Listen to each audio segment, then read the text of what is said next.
multiplica't per 3. I diràs, Cuca, per què m'he de multiplicar per 3? Ara ho veràs. Perquè has de pensar en una característica teva, del teu caràcter, no? Per exemple, jo sóc molt alegre, jo sóc molt divertit o divertida, jo sóc molt competitiu i competitiva, jo sóc molt gandula i gandula, Podria ser, no ho sé, com sou? Investigueu, penseu, a veure, jo sóc molt així, molt aixà...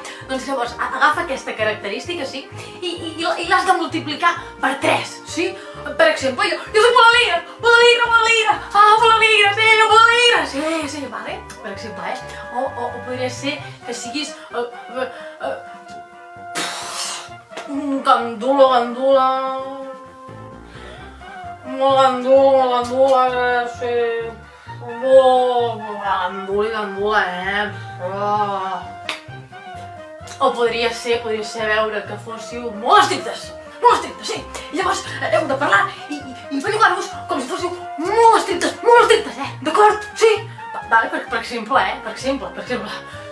Ui, nens i nenes, esteu en forma, no? Perquè jo m'he cansat, Molt bé, doncs ara aneu investigant, per casa us heu de moure, bellugar on sigui, a la cuina, al lavabo, al menjador, a l'habitació, al balcó, on sigui, i aneu investigant amb aquesta característica vostra, i la multipliqueu per 3.